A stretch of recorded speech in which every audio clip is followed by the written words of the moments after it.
Roberto, ¿qué tal? ¿Estás por ahí? ¿Qué tal, Sebastián? Bien, la verdad una alegría poder charlar contigo, gracias por atendernos. No, está bien, no hay problema.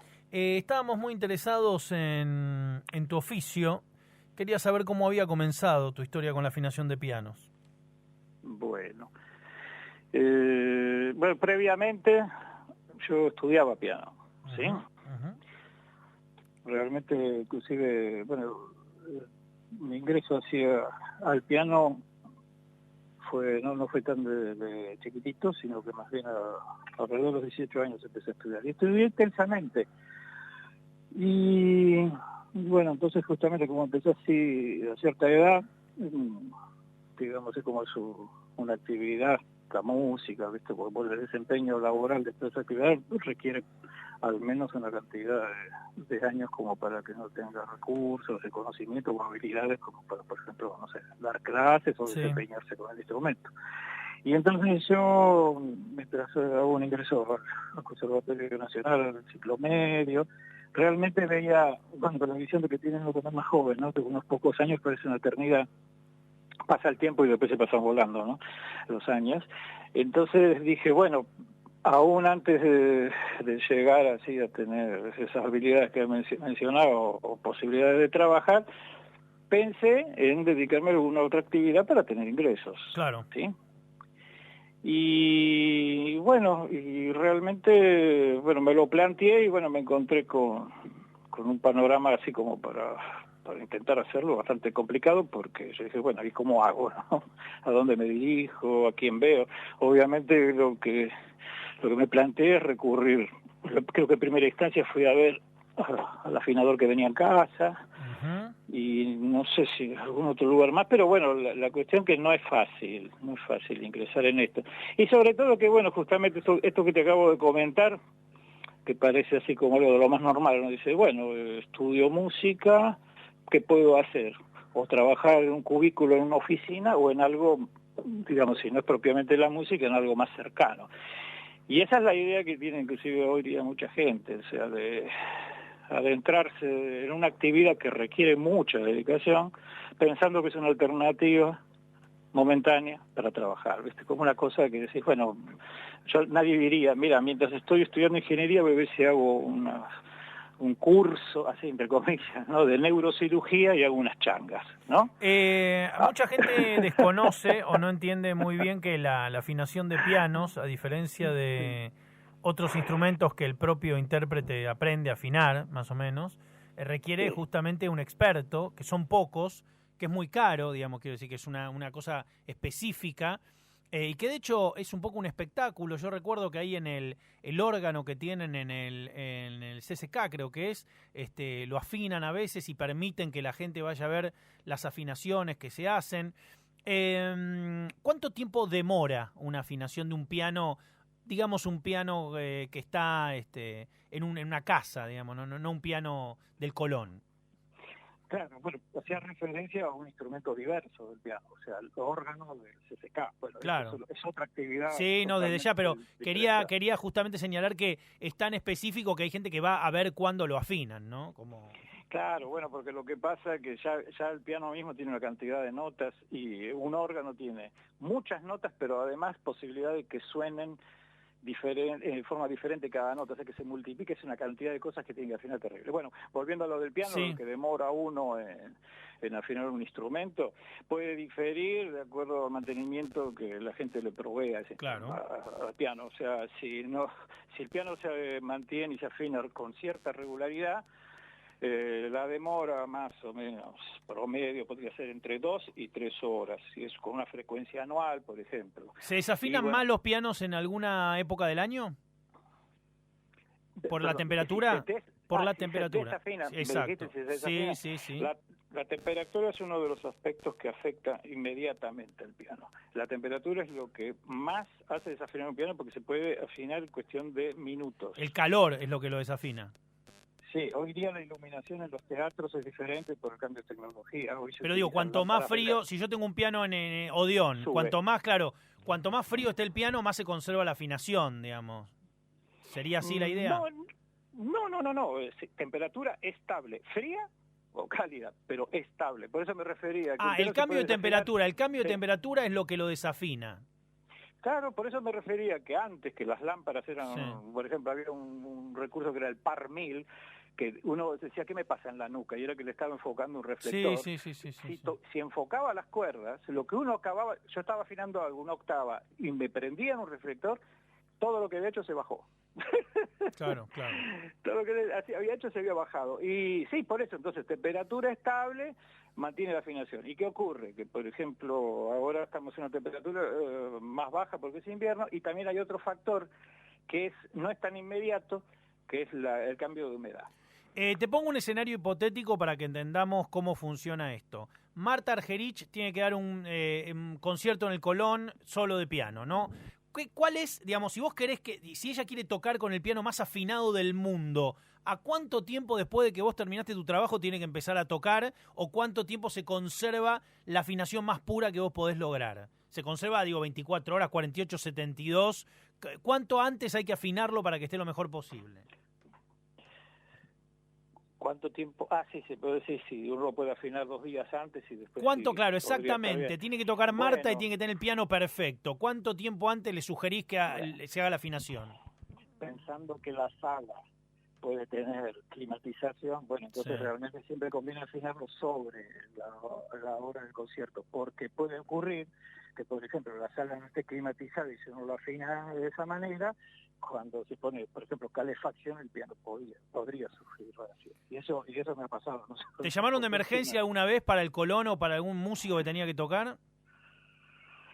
De emergencia sobre la hora. Y sí, como ¿sí? llegó Ocurre. Keyllarre, tocó el piano, no le gustó, que venga alguien corriendo, por favor, a arreglárselo.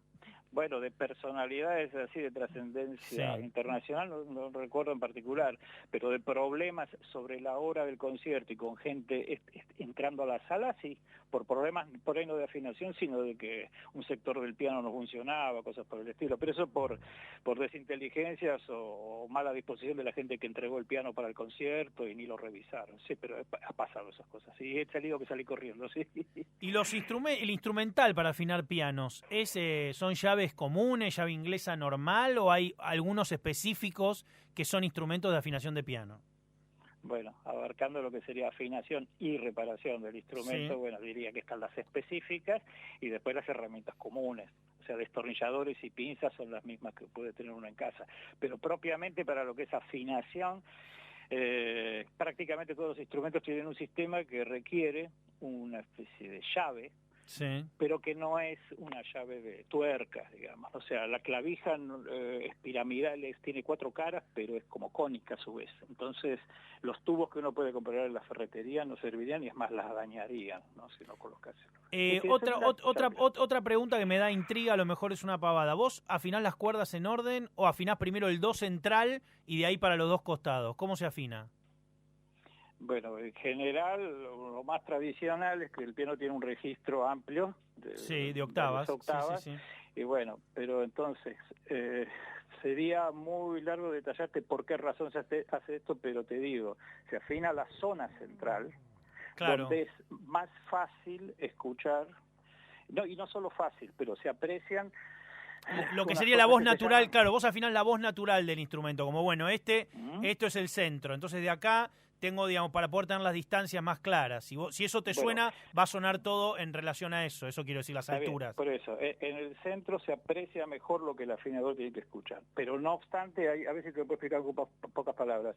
Ocurre que si yo tomara un teclado electrónico y dijese, a ver, la primera nota de la izquierda, la toco y afino un piano así, y voy afinando en comparación, ese piano no estaría afinado, porque cada piano, salvo la zona central más o menos, se afina de acuerdo a cómo fue diseñado ese piano. Y aunque suene muy raro, pero yo no podría afinar, por ejemplo, 2 pianos diferentes con la misma frecuencia de cada nota. Entiendo, no, se entiende perfecto, sí.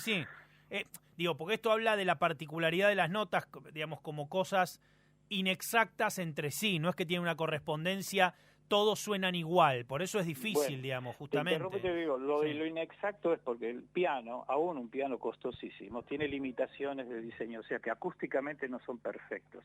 Entonces, cada piano se afina en sí mismo para que suenen las notas de acuerdo, pero pero realmente, salvo la zona central, ahí pueden coincidir la altura de afinación de las notas. Después se afina el piano en sí mismo, con los defectos que tengan para que suene bien. ¿Sí? Más o menos. Yo vi varias veces músicos, sobre todo de jazz, a un piano de cola, meterle las manos dentro de las cuerdas y tocarlo como si fuera una guitarra. No sé si has visto esa disciplina, digamos, tocar, sí, pararse y todo. ¿Eso desafina mucho el piano? Bueno, en realidad, de acuerdo o sea, eso se pinza generalmente con la uña, ¿no? Porque si no sería difícil que sonase. Sí. Y bueno, depende cómo uno lo pince. O sea, si le pega un tirón, y algo se va a desafinar. Ahora, si es una cosa sutil, no. Lo único que yo realmente, si el recurso ese aplicado produce un efecto realmente que uno dice, qué bárbaro, todo, si no, yo la verdad que lo considero medio inútil, y en realidad las cuerdas del piano no hay que tocarlas porque no son inoxidables. Entonces, claro, la grasa de los dedos las arruina. Que me toquen las cuerdas. A mí no me, la grasa, el sudor y las sales, todo, o sea, a mí no me causa gracia, y menos que pongan objetos sobre el instrumento de arriba de las cuerdas para que produzcan un efecto que mejor muchos se ocupasen de hacer que la obra realmente suene mejor y no usar cosas estrafalarias, ¿no? Pero bueno, la cosa es que inclusive las bordonas, muchas veces por tocarlas, el cobre ese brillante de un piano nuevo se empieza a opacar. Yo no soy amigo de eso, y la verdad que en la música contemporánea se utilizan lo que se llama pianos preparados, que le ponen broches, cucharas, cosas, sí, claro, así entre las cuerdas, y rayan la tabla armónica, porque total el piano no es de ellos. Seguramente su piano tendrá más cuidado, o son unos descuidados en su casa, pero a mí el piano no le harían eso. ¿Cuál es la obra, si vos tenés que elegir una obra para, digamos, testear la afinación de un piano, cuál te parece que es la que más recorre o la que más, digamos, nos puede brindar, digamos, decir, vos tocás eso en el piano, si suena, está perfecto? Por ahí hay varias, pero una que se te ocurra. No, pero en realidad no se prueban los pianos con piezas musicales, porque te voy a explicar y por qué. Porque si, por ejemplo, vos tomás un estilo como Mozart, sí, en Mozart hay muchas líneas melódicas y no hay gran cantidad de acordes todo el tiempo con una combinación así, en vertical, de acuerdo al escritura musical, o sea que sí, todo claro, en el mismo momento. Entonces, si el piano está medio mal afinado y las distancias de las notas no son las correctas, ahí no te das cuenta. Ahora, si por tocar una obra, o sea, no es que estoy testeando, pero escucho un piano y alguien toca una obra y digo, ese piano tiene algo raro, y bueno, no sé, toca Debussy, una cosa así, que no solo toca Debussy, por un momento usa el pedal y no son solo las 10 notas que puede tocar con los dedos, claro, puede tener 30 notas sonando y ahí se armó. Como Volúmina de Ligeti, que es apoyarse, ir soltando y tener todo eso. Bueno, igual es una obra que es para órgano, no es para piano. Pero probablemente, no lo conozco la obra, pero probablemente si los sonidos se mantienen y ahí se compromete todo. Sí, por eso ahí decía, líneas, una notita atrás de otra, no te va a dar la sensación de que el piano está desafinado aunque no esté, ni yo me doy cuenta. Y vos me imagino que también arreglás, ¿no? También arreglás los, digamos, los martillos, porque a veces, digamos, suena medio con una especie de, entre comillas, delay, o la tecla no le pega exactamente cuando uno está golpeando por una diferencia milimétrica, pero falla porque por ahí los resortes no están bien, todo eso también lo arreglás. Sí, son las reparaciones. Sí, los pianos tienen dos aspectos, por lo menos, al menos se me ocurren fundamentales. Sí. El estructural, que sería todo lo que sea gabinete, estructura, que sostiene las cuerdas mismas, y la posibilidad de afinar, todo eso sería estructural. Y después tenés el teclado y todo ese mecanismo complejo, que sería la parte mecánica. Y bueno, sí, todo eso se repara. O sea, si el piano tiene las clavijas flojas, no se puede afinar, se arregla eso también, sí. ¿Las negras son más difíciles de afinar que las blancas? Esto lo pregunto por las notas naturales y los semitonos y demás. ¿Cuál es lo mismo, ese mismo grado de complejidad? Si no se olvida que hay un teclado, uno ve una sucesión de notas que están afinadas a medio tono de distancia. Por eso digo, pero... Podría correr el teclado un espacio y sería lo mismo. Ah, o sea que es lo mismo, porque por ahí vos me decís, no, afinar de un valor a otro es mucho más fácil que afinar de un valor a la mitad del valor. No sé. No, el registro, o sea, la extensión, todas las notas de un piano están a medio tono unas de otras. Claro, con las salvedades de afinación de un piano. Pero exacto, sí. Si yo tuviera, y que de hecho hay un instrumento que no es de cuerda y lo hace, los armonios de las capillas, uno podía correr el teclado para acomodar la tonalidad al coro y no tener que tocar la obra en otras notas. O sea que si yo en el piano destornillara el teclado y lo corro un espacio para la derecha, sonaría todo para arriba, pero afinado igual, y habría que afinarlo igual. No. Otra pregunta, ¿la sí. tensión de todas las cuerdas es la misma o las tensiones según la nota son distintas y lo que diferencia es el largo? ¿Cuál es la variante que vos manejás para justamente establecer estos valores? Bueno, yo no tengo que establecer los valores de tensión, yo lo que establezco es la altura de frecuencia, y lo que es tensión Ah, y la perfecto, longitud entendí. y todo eso es Sí. parte del diseño, y con toda sinceridad te digo, no aventuraría a decirte que todas las cuerdas tienen la misma tensión, porque Claro, en claro. determinado Sí. registro a lo mejor es necesario tener una cuerda más gruesa que va a requerir mayor tensión o más fina con menor tensión. Entonces, probablemente no sean parejas. Se habla en general de la tensión aproximada de un piano vertical, que pueden ser unos 15.000 kilos en total, de Claro. 240 cuerdas, y un piano de cola de concierto tiene alrededor de unas 20.000. Pero individualmente, la verdad que no te sabría decir, salvo un valor que generalmente he escuchado por ahí que hablan de 80 kilos. Terrible. Pero, Ahora, bueno, cuanto variará. más seguido se lo afina, menos se desafina, o tampoco es conveniente andar permanentemente encima afinándolo. ¿Cómo se maneja eso? Bueno, si El el piano está en mantenimiento un ideal, lugar, digo. bueno, el mantenimiento ideal, si cuanto más frecuente, menos se mueve la clavija, menos se mueven las cuerdas, mayor Claro. estabilidad. Pero lo que sí puede ocurrir, un piano con requerimientos grandes como el de un estudio de grabación, una sala de conciertos, y si encima sufre variaciones por el lugar donde se encuentra y uno lo afina mucho, bueno, a la larga puede ser que el clavijero se afloje un poco, pero en cuanto a... Eso sería un aspecto como si uno anda mucho gasta las gomas, ¿no?, del auto, pero en cuanto a estabilidad, sí, cuanto más seguido se ve, el piano permanece más tiempo afinado, sí, eso es Ahora, seguro. uno por ejemplo, ve un guitarrista, un guitarrista termina 3 canciones y tiene que andar a veces toqueteando la guitarra en el concierto. Un piano, Sí. una ópera entera, una obra entera, digamos, un concierto de horas, no se desafina, nadie tiene que aparecer a toquetear nada.